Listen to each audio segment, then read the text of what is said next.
Another new and clear difference between the candidates at this election is the public sector. How many public servants we have and how often they have to turn up to work.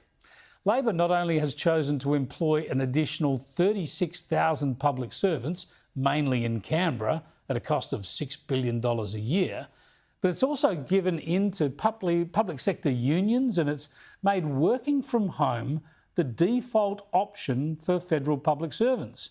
And more than half of them do, at least half of the time. The Coalition has announced it will demand public servants come back to the office. I think Australian taxpayers who are working harder than ever under this government and barely keeping their head above water, I think they expect the government and the government employees to be working as hard as they are. And people refusing to go back to work in Canberra is not acceptable. We need an efficient delivery of government services. This is another sensible and popular policy from the opposition leader. But the Prime Minister is taking the opposite position. The Coalition want public servants to be at home all the time, 36,000 of them, because they want to sack them. Be very clear here. So on the one hand, they're saying you can just stay at home because those additional public servants, where we've put $6 billion into clearing off those queues in Veterans Affairs, they're saying you can just stay at home forever. So not only does Albanese push back on public servants turning up at the office, the Labor leader is defending the public servants working from home, but he also attacks the Coalition for promising to block his plans for 36,000 extra bureaucrats.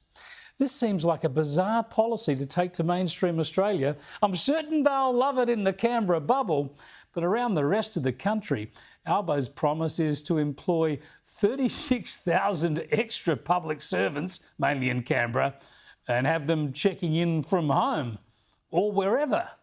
It won't be lauded by most voters. Have a listen to this example. A public servant spoke to us saying that a member of their team had chosen to work from home full-time, but was very difficult and unreliable to get hold of. And the reason why was because that public servant was travelling around Australia in a camper van with their family.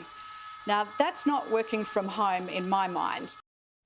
Wow, good work if you can get it. Thanks for taking our taxes and throwing it around like that. Surely Dutton is onto a winner here. We don't need 36,000 more public servants in Canberra at a time when the government is fueling inflation. I think it's important to point out we haven't yet dealt with inflation in this country. There is still a likelihood of interest rates going back up under an Albanese government, particularly if the reckless spending continues. This all plays into the spending and economic management issues. Labor's been throwing money around in the lead up to the election, with plenty more to come, no doubt. Albanese has promised more than $7 billion for the Bruce Highway in Queensland, $3 billion for the NBN, a couple of billion on more emissions cuts, just under $2 billion for Whyalla, and a couple of billion for the Melbourne Airport train. Then there's $8.5 billion extra for Medicare funding, and today almost $5 billion extra for New South Wales schools. That's almost $30 billion of extra spending added in just the last few weeks. And already the Albanese government has added more spending to the federal budget than any first-term government since Gough Whitlam.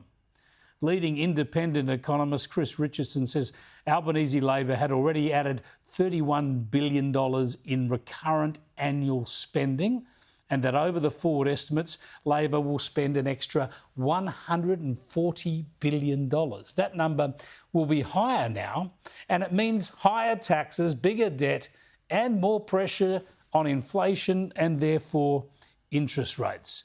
But hey, who cares when there's an election to win? I know there's others are interested in election timing. What I'm interested in is getting things done on behalf of the country. This is a big announcement today. I intend to be in Queensland tonight, tomorrow.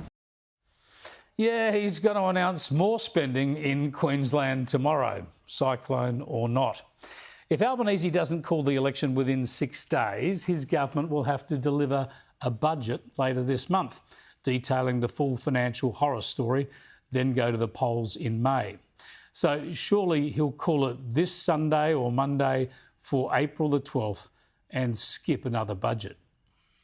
I think Australians would see that as a sign that the Prime Minister doesn't want to tell the Australian public the true dire picture of what the economic outlook is for our country. The Prime Minister's presided over a lot of spending, which has kept inflation higher for longer. It's been homegrown inflation, which is what the Reserve Bank Governor has pointed out. And obviously for a lot of families who are struggling at the moment, they just can't afford 3 more years of this government. Whenever the election happens, with divergent attitudes to public servants working from home, government spending overall, nuclear power and troops in Ukraine, voters are going to have a clear choice. And with any luck, the differences will only grow.